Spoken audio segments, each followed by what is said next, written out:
Dreamers, and welcome to a brand new episode of Imagine with Royce. Today we're going to be doing a sit and talk. I'm going to be talking to you about a really fun topic. All of the most exclusive places I have been at the Disneyland Resort. Now, the first two are accessible to guests, but it is kind of hard to get into. So we're gonna start out from the most easiest to get into to the hardest. And the easiest, I think, to get into in terms of exclusiveness that I have been is the Lily Bell. And I used to be a railroad conductor on the Disneyland Railroad way back in the day. And you know, it was so much fun. And a lot of people really wanted to ride the Lily Bell.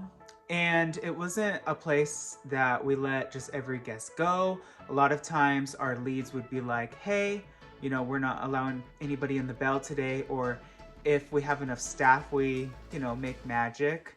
But the bell is really cool. It has, well, it used to have a smoke jacket that Walt wore, and it has just family pictures, and it's stylized like Walt's apartment, which is going to be next because I was able to go into Walt's apartment as part of a, I guess, perk being a Disney college programmer.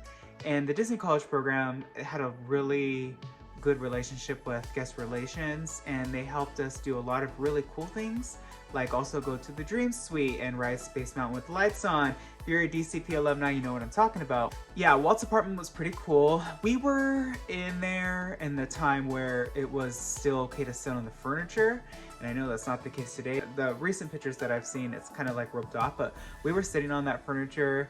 We were chilling. We went into his bathroom, we saw his closet, he still has clothes in there, his toothbrush, his grilled cheese maker. It's really cool. And then next is going to be the Dream Suite, which was part of Disney College program. And the Dream Suite was beautiful. I went in there twice. I went in there later on in my career, but the first time it was beautiful. Such amazing mural work by my old AD at Imagineering, Leslie Turnbull. She is just an exquisite artist and painter.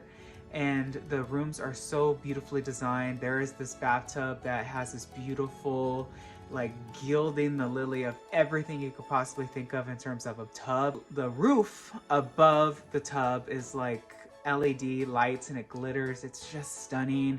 It has like a Cinderella vibe. Every room has like a theme, but the overall aesthetic of it was stunning. And then the balcony kind of overlooked New Orleans, and that balcony is the prime real estate to watch Fantasmic. It's just stunning. Next, I'm going to say would be Club 33. It is kind of accessible to certain guests. And Club 33, I actually just touched on this in my last video. It was great. I've been in there twice. Once I just went in there to check on the animatronic vulture that's in the lobby, and I kind of wandered around, saw more of the paintings by my old art director, which, you know, gosh, her work is all over that park. And then the second time I went in there with a family that I was close with at church, and you know, both times I went in there, it's really neat. Like I said in the last video, it's kind of like a glorified steakhouse. There really isn't anything that you're missing if you haven't been in there. And if you have been in there, you know, great. I wouldn't feel bad if you haven't been in there and people are telling you that they have. You know, be happy for them, but don't be like, oh my God, I'm missing out, because you're really not. I mean, you eat, you leave, there's not a whole lot else that goes on. The next place that I've been at is pretty exclusive. I will say that I have gotten to walk through every single attraction at Disneyland. Now, what I mean walk through is, for instance, when I used to work Jungle Cruise, we used to do something called safaris, where I used to be able to walk in the jungle by the animatronics in the trees, and that was really cool. So you normally have to work an attraction to be able to walk it. That's kind of like the rule.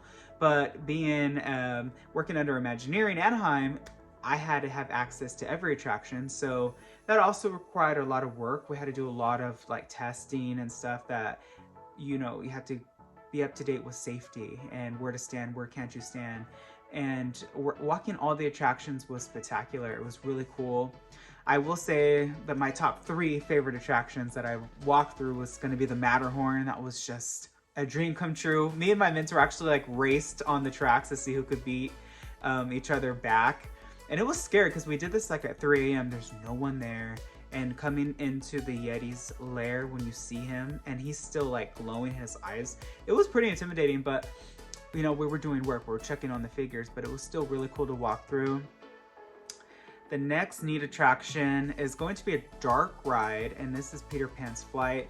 I think that everyone kind of dreams of walking through that ride. It's so magical. You're flying through the air, and it's really neat to see a lot of the figures up close, and the floor, because it is so unique how, say, when you first fly over London, there's just trash bags on the floor, but from above an LED light, they look like transparent clouds. It's such a practical effect, and it's just really fun.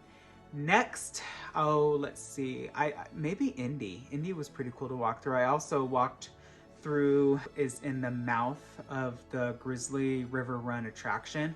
Way up high in that mountain, you can actually go into the mouth. And I remember I was talking to one of my leads, and I was like, I want to go in there. And there's no figures, but you know, we just had some time to kill, so we walked all the way up there, went into the mouth of it. That was pretty iconic. I love attractions that really feel real, and there's something about all the trees around that mountain that just makes it feel so real and so like realistic, like I'm actually in the woods. And then when you go in the mountain, oh, it's all fake, so kind of kills the magic.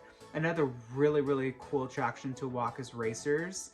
Walking that track is spectacular. The views of the mountain are just stunning. There are just majestic views every single angle. Imagineering really went all out. The next place is going to be the top of the Matterhorn, where Tinkerbell flies. That's probably gonna be my number 2. You know, that was beyond amazing to not only see the harness and the machinery and the wire work and how she goes back and forth and up and down at the same time, seeing her costume, her wings, her wand, that was amazing. But by far, the most fun place that I've ever been at Disney, besides attractions, besides Dream Suite, besides Club 33, is on the balcony of the castle. It was like on my dream bucket list, and when I finally was able to have the opportunity to go onto that balcony at like 4 or 5 a.m. and stand there and look down Main Street, that to me was the cream of the crop, cherry on top of a sundae experience, and that was just amazing. The view was beautiful. Seeing the castle that way, it really does look a lot bigger than it is, but there's also like firework cannons all over the place and LED lights, but it's just stunning. It was so stunning up there. Another really cool place that I went when I worked on steam trains is up into the second story of the train station. There's this little ladder that you can go up, and you have to be in the break room of the steam trains cast member little lounge. I think it's called like baggage services. It's on the right. And then there's this little ladder that'll take you all the way to the roof of that building, and it's really cool. I watched fireworks up there on my lunch. You know, sometimes being a cast member does have its perks. You know, you get to go in all these amazing places and walk all these amazing attractions. I definitely valued every single experience because I knew it was such an honor to walk through every ride, because not every cast member gets that opportunity. So I really held that responsibility and made sure that, okay, yes, this is fun, but I am working. The first attraction, I remember my first day at figure finishing. I always tell this story because it was so random. I was very nervous, you know, I was new. I was like 23 at the time, and I got assigned to go with this amazing artist named Phil, and we went to Mr. Toad's Wild Ride, and we walked through, and that was my first experience tagging out. And if you work there, you know what that means. And I got to walk through it, and then I had to paint. So that was my first experience, like painting on site. And we didn't always do that when, you know, we worked really early in the morning. Sometimes the figures would come out and come to us, but there was a perk to coming at the 3 a.m. crew, because you really got to always go out there into the rides and walk them.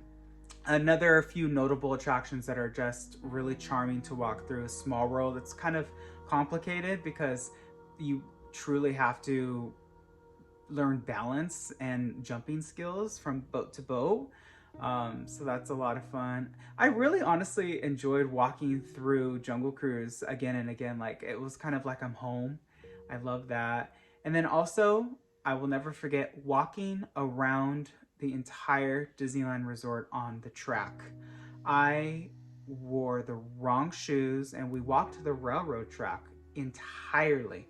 My feet were killing me. I was in dress shoes and I didn't know we were going to be doing that. And that was quite a hike, but it was fun. So there's just been so many experiences and so many really fun places. Tell me yours if you've ever been evac'd from a ride, or if you have worked there or do work there. What ride did you walk through and what was your favorite part about it? What figure have you always wanted to spend some time with up close? I know for me, I always wanted to hang out with the Yeti and like to really study his facial features, because you pass by some of these figures so fast, and that's something that as a animatronic artist, I really didn't realize how much time went into a figure, hours, days, weeks even, for a figure that you see for 2.5 seconds that you may or may not even have noticed. So that level of detail really just should be always honored, because Disney does not skimp on the details, and I just had such an amazing time there.